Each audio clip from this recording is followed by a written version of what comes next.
पुण्यामध्ये अजित पवार यांच्या राष्ट्रवादी काँग्रेसच्या सोबत युती करण्यासाठी शरद पवार यांच्या राष्ट्रवादीकडून सध्या हालचाली सुरू झाल्यात।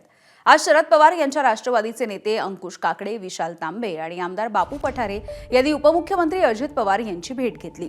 3 दिवसांपूर्वी अजित पवार यांनी कार्यकर्त्यांशी बोलत असताना युतीच्या संदर्भातलं वक्तव्य केलं होतं। 26 डिसेंबरला युतीची घोषणा करणार असल्याचं अजित पवार यांनी जाहीर केलं होतं।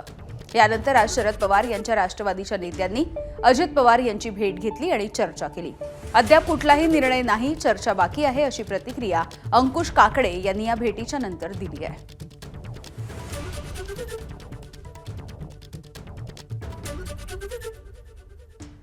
आज मी बापूसाहेब पठारे, विशाल तांबे आणि प्रकाशप्पा मस्के चौघ जणांनी राष्ट्रवादी काँग्रेस पक्ष अजित पवार यांच्या अध्यक्षांशी भेट घेतली।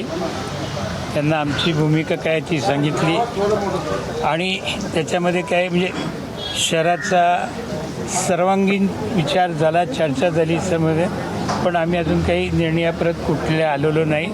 अजून काही आमच्यामध्ये चर्चा करण्याची फेरी होण्याची शक्यता आहे। या सगळ्याच्यामध्ये चारी पक्ष पहिल्यांदा एकत्र आलेले होते, चर्चा झालेली होती। म्हणजे दादांचे काही प्रतिनिधी आमच्याशी चर्चा करत होते, आम्ही त्यांची करत होतो, सेनेचे देखील होते, काँग्रेसचे देखील होते। पण आता ते सगळं चित्र बदललं गेलं असल्यामुळे काही नाही। दादांशी जी चर्चा झाली त्याच्या बाबतीमध्ये दादा आणि आमचे आणखीन एक चर्चा होईल आणि संध्याकाळपर्यंत काय तो आमचा निर्णय समजेल। जर पुण्यामध्ये काका पुतणे एकत्र आले तर आम्ही त्यांच्यासोबत युती करणार नाही, असं सचिन अहिर यांनी स्पष्ट केलंय। आम्ही भूमिका ज्या अर्थी हे दिलेली आहेत की राष्ट्रवादी काँग्रेस पक्ष दोन्ही एकत्र येऊन घड्याळ चिन्हावरती लढणार आहेत, असं ज्यावेळी आम्हाला समजला तर आमचं या अगोदर पण देखील स्पष्ट भूमिका होती की अशा युतीमध्ये आम्हाला येता येणार नाही। ही क्लिअर कट पोझिशन ही आम्ही पहिल्यापासून ठेवली होती आणि आता पण ती पोझिशन आमची आहे। तिकडे काँग्रेस पक्षाशी पण काल बंटी पाटील, सतेज पाटीलांशी पण माझी चर्चा झाली। आज त्याचा अंतिम निर्णय आम्ही घेण्याचं काम करू।